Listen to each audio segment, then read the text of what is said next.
안녕하세요. 김성겸 목사입니다. 산돌 성경 읽기 오신 여러분 환영합니다. 오늘은 창세기 49장, 50장, 그리고 출애굽기 1장 살펴보도록 하겠습니다. 창세기 49장은 야곱이 임종을 앞두고 아들들을 축복하는 이야기가 나옵니다. 야곱이 하나님의 영감으로 축복을 한 것이기 때문에 12 아들들에게서 나올 12지파에 대한 일종의 예언처럼 기능하는 면이 없지 않아 있습니다. 우선 3절 4절 보시면 야곱의 장남 르우벤에 대한 야곱의 축복이 나오는데, 분명히 르우벤이 장자임을 밝혀 말하고는 있지만 아버지의 첩과 불륜을 저지른 죄로 너는 탁월하지 못하리니, 즉 장자의 역할에서 밀려나게 될 것임을 예언합니다. 그리고 5절부터 7절 보시면 시몬과 레위에 대한 얘기가 나오는데, 세겜에서 여동생을 위해 복수한다면서 한 부족을 몰살시키고 약탈한 죄를 언급하면서 사실상 저주와 같은 내용을 야곱이 이야기합니다. 앞으로 그들이 하나님 앞에서 어떻게 살아야 할지 한편으로 경고하는 의미도 담겨 있습니다. 그러니까 야곱의 저주는 꼭 이루어지는 저주이기보다는 지금부터라도 똑바로 잘 살아야 된다라는 의미가 담겨 있다 볼 수 있죠. 반대로 축복했다고 해서 꼭 그 가문이 무조건 복을 받는 것도 아닙니다. 하나님 앞에서 어떻게 살아가느냐가 그들의 미래를 결정하게 되겠죠. 그 다음 네 번째 아들인 유다에 대한 축복을 합니다. 서열은 네 번째이지만 앞에 르우벤과 시몬, 레위 전부 아버지 눈 밖에 났어요. 그리고 유다는 베냐민을 보호하려고 희생하는 모습을 보여주었습니다. 그래서 사실상 유다에게는 장자의 위상이 주어지고 장자처럼 12형제 중에 가장 큰 축복을 약속받습니다.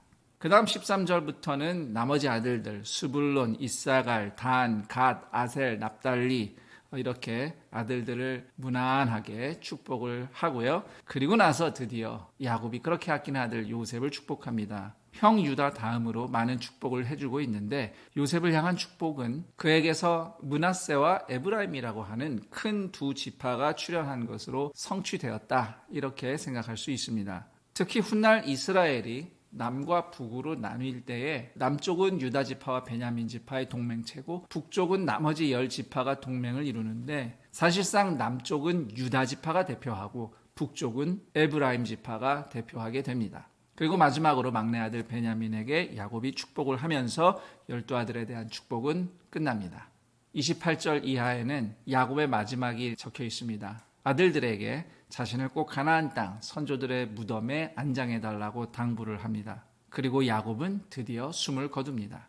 흥미롭게도 가나안의 헤브론 땅의 막벨라 무덤에는 아브라함과 사라 부부, 이삭과 리브가 부부, 그리고 레아가 먼저 죽어서 매장되고 이제 야곱이 죽어서 그곳에 매장될 텐데, 야곱이 그토록 사랑했던 라헬은 별도의 무덤이 마련되어 있습니다. 예루살렘에서 베들레헴으로 내려가는 길에 그 중간에 라헬의 무덤이 있는데요. 오늘날 막벨라 무덤과 라헬의 무덤은 각각 유대인들에게 아주 중요한 성지로 오늘날까지 이어지고 있습니다. 드디어 창세기의 마지막 장 50장으로 가면 야곱의 장례 이야기가 나오고, 그리고 요셉의 나머지 인생이 기록되어 있는데요. 우선 2절 3절 보면 야곱의 시신을 이집트식으로 미이라로 만든 것 같습니다. 미이라 만드는데 40일 걸리고요, 애국하는데 70일이 걸렸다 했습니다. 게다가 야곱을 가나안 땅에 매장을 해야 되기 때문에 총 장례 기간이 최소한 3달, 길면 4달, 그 정도는 좋게 걸린 것 같습니다. 그렇게 야곱의 장례가 끝나고 나서 예상치 못한 일이 벌어집니다. 야곱 임종 이후에 혹시 요셉이 복수할까 두려워했던 형들이 요셉을 찾아가서 엎드려 빌기 시작합니다. 그러면서 말하기를 야곱이 죽기 전에 요셉에게 복수하지 말라고 꼭 당부해라, 그렇게 유언을 남겼다는 겁니다. 사실 성경에는 그런 내용이 전혀 없습니다. 야곱이 요셉을 따로 개인적으로 만났을 때도 그런 얘기는 꺼내지 않았습니다. 글쎄요, 형들이 말을 지어낸 것인지 아니면 미처 성경에 다 기록이 되지 않은 것인지 확정지을 수는 없습니다. 그러나 분명한 사실은 형들은 요셉이 용서했다는 사실을 믿지 못하고 두려워 떨었습니다. 이 모습 때문에 요셉은 마음이 아파서 울었습니다. 그리고 두려워 말라며 위로했습니다. 내가 형들의 자손들까지도 안전하게 지켜주고 보호하겠습니다. 이렇게 위로를 하죠.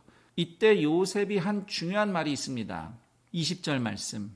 당신들은 나를 해하려 하였으나 하나님은 그것을 선으로 바꾸사 오늘과 같이 많은 백성의 생명을 구원하게 하시려 하셨나니.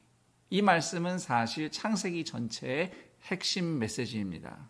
인간의 타락은 하나님을 배신하고 하나님의 자리를 뺏으려 하는, 그렇게 하나님을 해하려 하는 타락이었습니다. 그러나 하나님은 그것을 선으로 바꾸셔서 인류를 구원하는 역사를 써내려 가셨습니다. 그것이 창세기에서부터 시작된 하나님의 일하심의 핵심이라고 하겠습니다. 이후 시간이 많이 흘러서 요셉은 110세까지 살고 세상을 떠납니다. 이렇게 해서 어떻게 타락한 세상에서 하나님이 이스라엘을, 하나님의 백성을 불러 세우기 시작하셨는지 그 역사의 시작, 창세기가 끝을 맺습니다. 이제 출애굽기로 들어가 보도록 하겠습니다. 출애굽기는 애굽에서 성장하며 큰 민족을 이룬 이스라엘이 애굽의 노예 생활로부터 하나님의 손으로 구출되어서 하나님의 택한 민족으로 세워져가는 과정을 적고 있습니다. 출애굽기에서부터 시작된 광야 생활이 신명기까지 이르도록 기록이 되어 있죠. 출애굽기의 중요한 두 가지 사건을 간단하게 말씀드린다면, 하나는 애굽에서부터의 탈출, 즉 출애굽의 구원입니다. 그리고 두 번째는 이스라엘이 하나님으로부터 계명, 율법을 받아서 하나님의 언약 백성이 된 일이라고 하겠습니다. 자, 그럼 1장 내용부터 살펴보도록 하겠습니다. 애굽에 이민 온 야곱 가족이 400여 년의 시간을 지나면서 애굽에서 큰 민족으로 성장하게 됩니다. 그러나 그동안 애굽의 정세가 크게 바뀌었어요. 그리고 요셉을 모르는 파라오 왕조 치하에서 이스라엘은 노예로 전락하고 애굽의 건축공사나 농사짓는 일 등 각종 노동에 착취를 당하기에 이릅니다. 그러나 인구가 무섭게 성장하는 이스라엘을 경계한 애굽 왕은 이스라엘의 산파들을 협박해서 태어나는 남자 아기들을 모두 죽이라고 은근히 사주를 합니다. 애굽이 대놓고 하면 혹시라도 큰 동요나 반란이 일어날까 걱정했기 때문일 겁니다. 그러나 산파들은 하나님을 경외하여 남자 아기들을 죽이지 않습니다. 하나님께서는 이스라엘에게 계속 은혜를 베풀어 강성하게 하시고 산파들은 하나님께서 보호해 주셨습니다. 결국 애굽 왕은 대놓고 잔인한 명령을 내립니다. 이스라엘 모든 백성에게 태어나는 모든 남자 아기는 다 나일강에 던져 죽이라고 명령을 하는 것입니다.